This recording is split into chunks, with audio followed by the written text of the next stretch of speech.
Breaking news. Welcome to today's headlines.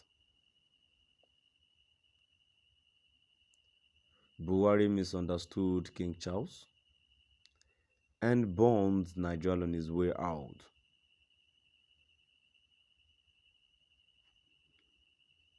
Buhari misunderstood King Charles and bonds Nigeria on his way out.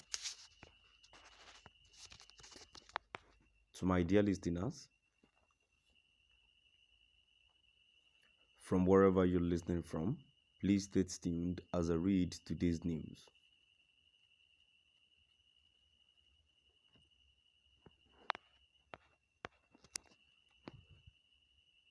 Muhammad Buhari said on Wednesday that England's King Charles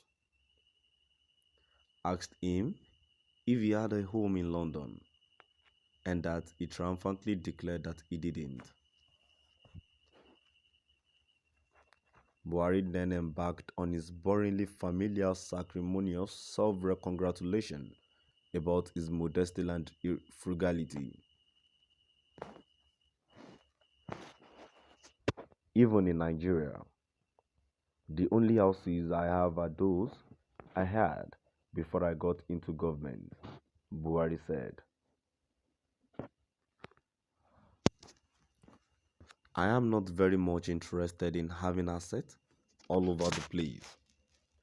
I feel much more freer when I have nothing.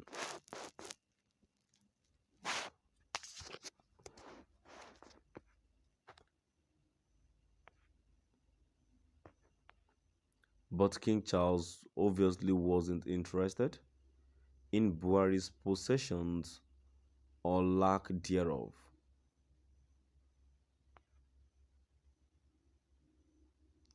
He apparently asked if Buhari had a home in London because of the number of days Buhari spent in London while pretending to be president of Nigeria.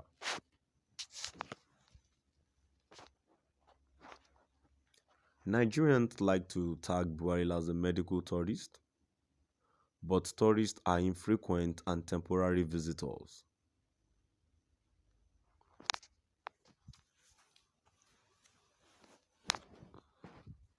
King Charles' question to Buhari suggests that he thinks Buhari is now more than a London tourist, that he is now almost a London resident. Since most residents have homes, King Charles wondered if Buhari had one in London, especially because he is supposed to be the president of a sovereign country. It is not often that presidents of countries spend as much time outside the countries they rule as Buhari does. The man who in the 1980s told us to cherish Nigeria because it is the only country we have unfailingly goes to the London for his medical care while Nigeria's health sector rot away.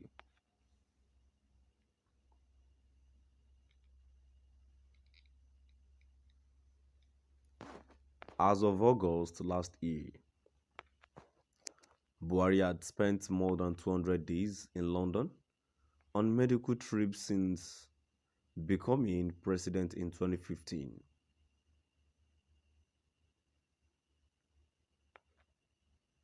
The tally has increased since then. King Charles knew this. That was why he wondered if Buhari had a home in London.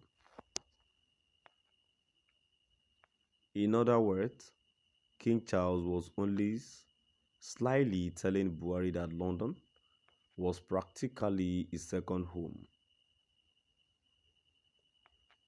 and calling attention to how irresponsible it was for the president of a supposedly sovereign country to spend as much time in London as Buhari does.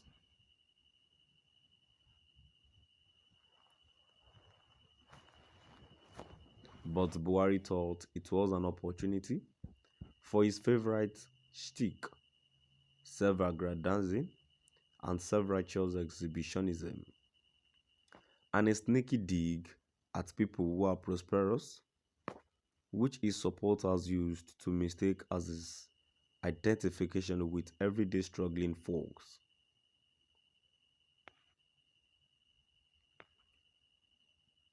Buhari's personal philosophy, which essentially revolves around false claims of frugality and righteousness and a corresponding envy for people he perceives as affluent, encapsulated in the claim that he feels much more freer when I have nothing, is probably responsible for Nigerians' downward spiral into the abyss of extreme poverty on his watch.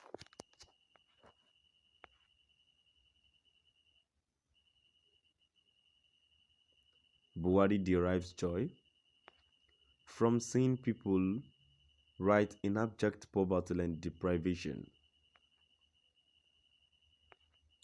He hates to see opulence, even if it's legitimately acquired, in others. That is why there is an old joke among people close to Buhari that the best way to remain in his good graces is to feign poverty even if you are wealthy. He once fired a personal hate because the hate wore an expensive wristwatch.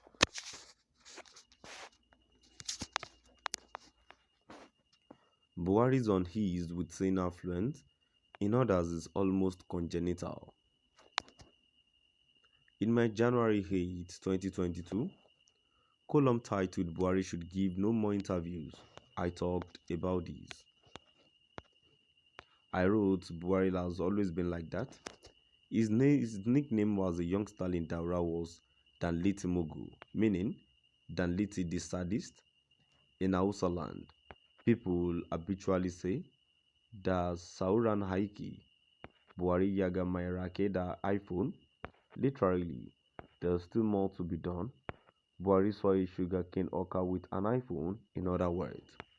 The appearance of even a glimmer of prosperity in people activates Buhari's sadistic instincts.